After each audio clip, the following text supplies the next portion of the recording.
আপোনাক হাত যোৰ কৰি অনুৰোধ, আপুনি আমাৰ প্ৰতিনিধি। আমি আজি 3টা দিন ধৰি ইয়াতে প্ৰতিবাদ সাব্যস্ত কৰি আছোঁ।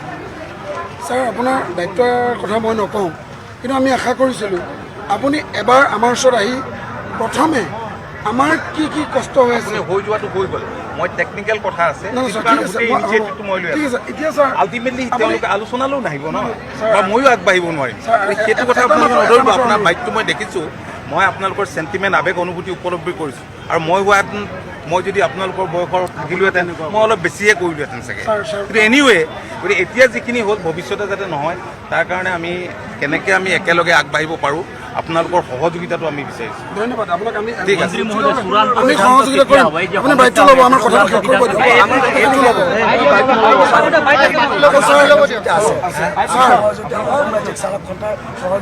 আৰু আপোনালোকৰ প্ৰতিও আমাৰ পূৰ্ণ সমৰ্থন আছে। ছাৰ, মোৰ এটা সৰু ৰিকুৱেষ্ট, আপোনালোকক সন্মান জনাইছোঁ। যিসকল আমাৰ চালক তাতে পিটন খাবলগীয়া হ'ল, বাহনসমূহ ক্ষতিগ্ৰস্ত হ'ল, তাৰ দায়িত্বটো এতিয়া কোনে ল'ব? সেইখিনি কথা আলোচনা হৈছে। সেইটো কাৰণে আমি কৈছিলোঁ প্ৰথমে যদি জানো এইখিনি কথা আলোচনা নোহোৱাকৈ থকা নাই। এইখিনি চৰকাৰৰ দায়িত্ব, এইখিনি চৰকাৰৰ আপুনি এগৰাকী প্ৰতিনিধি। মই কৈছোঁ চৰকাৰে দায়িত্ব লৈছে, তেওঁলোকে স্পষ্ট কৰি দিয়ক। কিমান দিনৰ ভিতৰত গাড়ীখন তেওঁ বন্ধ কৰি ৰাখি দিব নোৱাৰে, তেওঁতো ভাড়া মাৰিব লাগিব ন। ভাড়া গাড়ীখন কিমান দিন পেলাই থ'ব লাগিব, কিমান কমাৰ্চিয়েল লাগিব। ঠিক আছে, আপুনি এটা ৰাইজক আমাৰ কিমানখন গাড়ী আছে তথ্যখিনি দিব, তথ্যখিনি দিব। যদি মেঘালয় চৰকাৰে দিলে কৰে বা কিবা কৰে, অসম চৰকাৰে মুখ্যমন্ত্ৰী ডাঙৰীয়া আমাক কেতবোৰ কথা কৈছিলোঁ, মই এতিয়া পাব্লিক কৰিব খোজা নাই। আপোনালোকৰ লগত লিমিটেড আলোচনা হ'লে মই কথাখিনি ক'ব পাৰিম। ঠিক আছে, আমি কাইলৈ এবাৰ বহি ল'ম। আমাৰ চুবুৰীয়া ৰাজ্যখিনিয়ে আমাক মুহূৰ্তত আচলতে আক্ৰমণক লক্ষ্য কৰিলে যেনেধৰণে ঘটনাটো গোটেই স্বাভাৱিক বা ধৰণে ধৰি লোৱা গৈছে, তেনেকুৱা স্বাভাৱিক আচলতে হৈ থকা নাছিল। কাৰণ তেওঁলোকে প্ৰথম আৰম্ভণি কৰিছিল ব্যক্তিগত খণ্ডৰ বাহন আৰু অসম আৰু অসমীয়াৰ ওপৰত।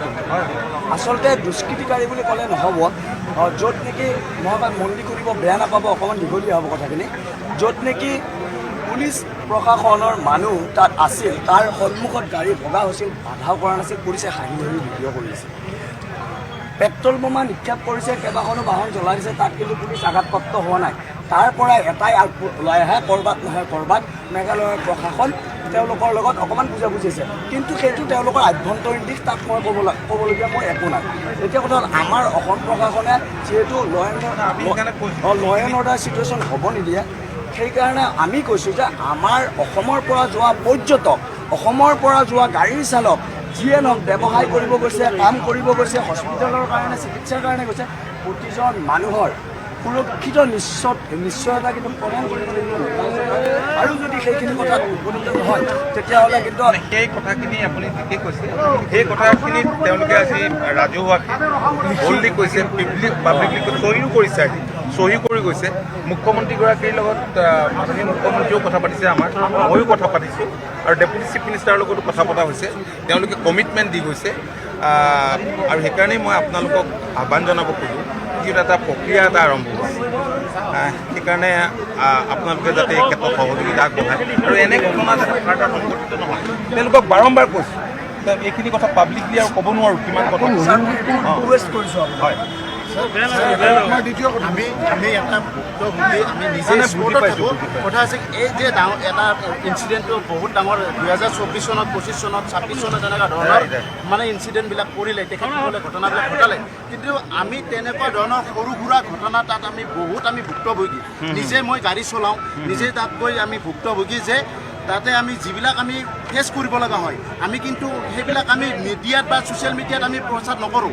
কিয় নকৰোঁ? যে সেইবিলাক বস্তু যাতে বাহিৰৰ ৰাজ্য বা ৰাষ্ট্ৰবিলাকে গম নাপায়। গম পালে সেই ৰাজ্য বা ৰাষ্ট্ৰৰ পৰ্যটকবিলাকে গম পালে আমাৰ উত্তৰ পূৰ্বাঞ্চললৈকে তেখেতসকলে পৰিভ্ৰমণ কৰিবলৈ নাহে। সেইকাৰণে আমি সেইবিলাক বস্তু লুকাই ৰাখোঁ। তেনেকুৱা ধৰণৰ ঘটনা বহুত ঘটি থাকে। সেইবিলাকে আপোনালোকে চৰকাৰৰ লগত আলোচনা যিহেতু হৈছে আজি, সেইবিলাক কথা আপোনালোকে ব্যক্ত কৰিব। আমি বহুত কথা কৈছোঁ, তথাপি আপোনালোকে তথ্যখিনি দিলে আমি একদম স্পেচিফিক যদি তেনেকুৱা তথ্য দিয়ে, তেতিয়া আমাৰ কাৰণে অলপ আলোচনা সুবিধা হ'ব। ভাইটি কিবা কম কোৱা। চাওক, আমাৰ প্ৰটেষ্ট হৰ জেগাত হয়, অসমতো হয়। আমাৰ অসমত চাওক 3 দিন পৰা প্ৰটেষ্ট হৈ আছে, আমি ভাইলেঞ্চ কৰা নাই। আমাৰ আৰক্ষীৰ বিষয়েও ভাল, আমাক সহায় কৰে।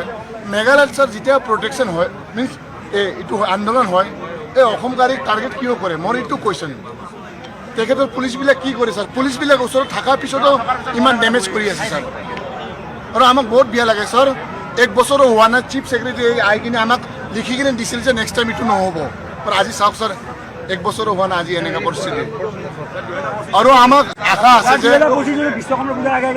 আমাক ইমান আশা আছে আমাৰ অসম চৰকাৰে কিবা ভাল ষ্টেপে ল'ব যি ল'ব আমাৰ পাব্লিকৰ কাৰণে ল'ব মই এইটোৱে ৰিকুৱেষ্ট আৰু মেঘালয় আৰক্ষীৰ কিবা হ'ব লাগিব ছাৰ নহ'লে তেখেতে বহুত লাইটলি লৈ আছে কেছবিলাক এই কথাখিনি খুব তেওঁলোকৰ আগত খুবেৰে আমি উল্লেখ কৰিছোঁ কাৰণ আপোনালোকৰ সমস্যা আমাৰ সমস্যা আপোনালোকৰ মান মৰ্যাদাৰ লগতে আমাৰ মান মৰ্যাদা জড়িত হৈ আছে চৰকাৰখনৰ মান মৰ্যাদা জড়িত হৈ আছে আৰু আমাৰ মাননীয় মুখ্যমন্ত্ৰীয়ে এই কথাটো অত্যন্ত গভীৰভাৱে উদ্বিগ্ন আৰু সেইকাৰণে ক্ষিপ্ৰতাৰে বিষয়টো এটা সমাধান বিচাৰিছে আৰু মই ভাবোঁ যিবিলাক প্ৰব্লেম আপোনালোকে এতিয়া ফেচ কৰিছে বা আগতে ফেচ কৰিছিল তে ভৱিষ্যতৰ দিনত সেইখিনি আলাপ আলোচনাৰ মাজেৰে আমি ৰিজল্ভ কৰিব পাৰিম আমি ডিটেইলছখিনি ক'ত কেনেকৈ দিম মই তাবুৰাম হ'ব এতিয়া এতিয়া আৰু কাইলৈ আমি বহিম কাইলৈ আমি বহিম কাইলৈ আমি যিখিনি আচল যিসকল চালক আছে তেওঁলোকৰ লগত আমি তোমালোকৰ লগত বহিম তোমাৰ লগত এতিয়া ইয়াত অভিলেখৰ লগত কৰি ল'বা আমি তোমাক কথা পাতি লৈ আমি বহিম কাইলৈ